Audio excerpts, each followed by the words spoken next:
Hi, everyone. This is Dr. Michael Goldman from the Asthma and Allergy Center of Maryland with a video message for our patients to talk about what's happening during the novel coronavirus epidemic, how it can affect you, and what's going on in our office. So on behalf of myself, Dr. Silber, Dr. Korf, Dr. Newman Sunshine, Annie Uehara, a nurse practitioner, and Sophie Quinham, our office manager, I wanted to wish you the best and sort of tell you what's going on. So this is being recorded on March 22nd, Sunday. Everything in this epidemic is happening very fast and things change very quickly. And I will try to update this video periodically as things change significantly. So as you know, we are in the throes of a worldwide pandemic of a new virus for which we have no immunity and no treatment. So the United States and Maryland are in the accelerating stage of this epidemic, and the number of people with COVID-19, the disease caused by this novel coronavirus, is increasing rapidly every day. And in order to prevent the virus, we all need to exercise physical distancing from others. So I prefer the term physical distancing rather than social distancing because you can maintain social contact with people, just not within a physical space. So the virus is primarily spread by respiratory droplets. So if somebody sneezes or coughs, the virus, they can spread it to someone else who is within their vicinity. So long as you're more than 6 feet away from somebody who sneezes or coughs, you should be fine. The other way the virus can spread is through contaminated surfaces. So if somebody with the virus were to touch their nose or their mouth, and then touch a surface, it's possible there could be viral particles on that surface. And then if you were to touch that surface and then touch your nose or your mouth, you could get the virus in that way. So that's why it's very important that you not touch your nose or your mouth or your eyes, because that's appears to be that's the way that the virus enters our body. It's also the reason why it's important that you wash your hands, because if you happen to have the virus on your fingertips and you wash your hands for 20 seconds in water, with soap and water, you'll wash the virus away. And if you happen to be infected with this and maybe not know it, and you have it on your nose and hands, have it in your hands, if you wash your hands, then you won't spread the virus to other surfaces. Okay, so to prevent the spread of this virus, we all have to do our part. We must exercise physical distancing. There is no cure and no treatment for COVID-19. So once infected, our own body's immune system has to cure this. That is why people with compromised immune systems are at greatest risk for this disease. So those are people who are elderly, who are immune suppressed, and who have some chronic diseases.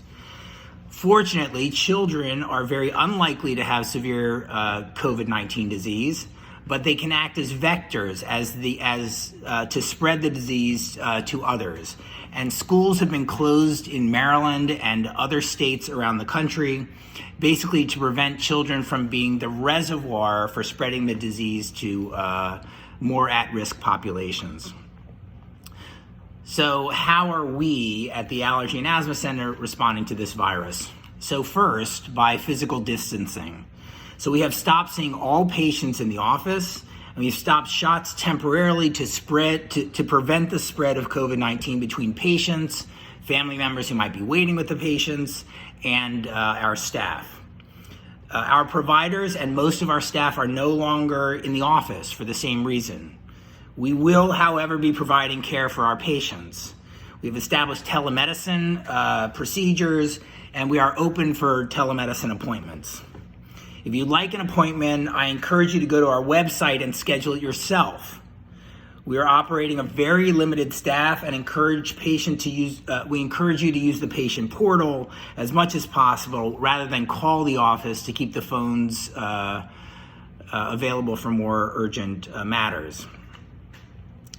You can also use the patient portal to ask non-urgent clinical questions to your provider. This is much more efficient than calling the office and leaving a message with my staff, and then they have to get the message to me. If you just leave it on the patient portal, so long as it's non-urgent, you should expect a response from us within a day or two, more likely sooner. You might get a response that says, let's discuss this on a telemedicine visit. Either my staff, or if you can do it on the patient portal, will arrange for such a visit. Okay, for our allergy shot patients, there will be a temporary delay in getting your allergy shots. For those of you who are on maintenance injections, I don't think you have to worry about that so much clinically, because allergy shots give some long-term benefit. But you might notice a slight decrease in symptom control during this allergy season. For all allergy shot patients, we will adjust doses due to missed injections when we're back and running and giving allergy shots. Don't worry about that. We'll figure out exactly how to do it so that we do it safely, and then you'll ramp back up on your allergy shots to get back up to the maintenance dose. At this point, the length of the interruption is at least 2 weeks, but maybe longer. And we will update with how long the shot interruption is, maybe on the website would be the best way to do that. We will not allow patients to pick up allergy serums for home injection. That just is not safe. That's the reason you wait in the office in case there's an allergic reaction. And we won't allow you to pick it up and take it to another provider, because that defeats the purpose of personal distancing. Okay, for our patients on biologic injections, so these are Xolair, Nucala, Fasenra. For these patients, we are also temporarily stopping in-office injections for the same reasons. Most of you will be okay with the temporary delay of these injections. If symptoms worsen, please contact the office. Again, the patient portal is best unless the issue is urgent. We will schedule a telemedicine visit to discuss the options for those patients who require biologics. Okay, for all non-allergy or asthma-related issues, I encourage you to discuss the need for medical visits with your corresponding health provider, either your primary care doctor or other specialist. But in general, I feel strongly that all face-to-face, non-urgent or non-emergent healthcare visits should be suspended at this time to prevent the spread of this virus. Other issues. How does having allergies or asthma affect the severity of COVID-19 infection? So I don't think that nasal allergies are going to increase the risk of more severe COVID-19 disease at all. I don't think there's any evidence to that. Mild asthma probably doesn't increase the risk, the severity of the disease very much, but the more severe the asthma, probably the greater the risk of severe COVID-19 disease. However, at this point, I do not recommend making any changes to your regular asthma and allergy medicine routine unless you're otherwise instructed by your provider. One thing I will say about asthma is there is a national shortage of albuterol inhaler right now because the albuterol inhaler is being reserved for hospitalized patients because it appears that nebulizer treatments may increase the spread of this, for patients with COVID-19, may increase the spread of the disease through respiratory particles. Okay. If you have, or if you think you have COVID-19 infection, and you are our patients, I encourage you to discuss this with one of our providers so we can give you guidance. The most common presenting symptoms are cough and fever, flu-like symptoms of achiness. As more test sites are up and running, hopefully drive-by testing will be available to diagnose COVID-19. That is the way we will stem this epidemic, by knowing who's infected and who's not. And the infected people need to be isolated. We need to keep, please do not go to the emergency room unless you have severe symptoms that warrant evaluation in the emergency room. We need to keep the emergency room available for the sickest patients. And if people with mild disease end up in the emergency room, there's not going to be the staff to take care of those who really need to be hospitalized. If you have or think you have COVID-19, you must self-isolate at home until you are completely free of symptoms for 72 hours.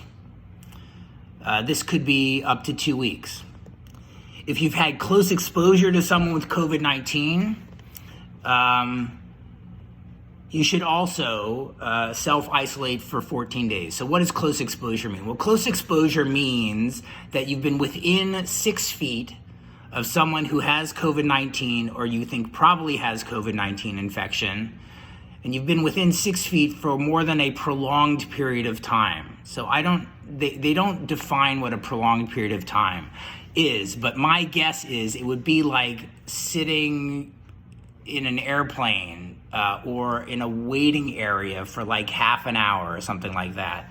Or if you believe you've been coughed on or sneezed at by somebody who likely has COVID-19, that would be also a likely exposure for which you should isolate for 14 days. So the time between exposure and the onset of symptoms for this virus is between 2 and 14 days, with the average being between 4 and 5 days between exposure and the onset of symptoms. Okay. If we all exercise physical distancing by washing our hands, by not touching our nose, our mouth, our eyes, this epidemic will be less severe and affect less people at its peak, so that we are less likely to overwhelm the medical care system. But with today's technology, we can stay in touch, and I encourage you to remain in contact with each other, albeit electronically. I encourage you to keep calm during this epidemic, to stay informed with reliable information from the CDC. And we have some websites on the CDC that you can look at. So how to prevent COVID infection, what to do if you think you're infected, and COVID-19 and asthma. And I want you to know that the providers here at the Asthma and Allergy Center of Central Maryland are here for you electronically to the best of our abilities if you need us. So wishing you well from all the providers and staff here. And this is Dr. Michael Goldman signing off. Bye-bye.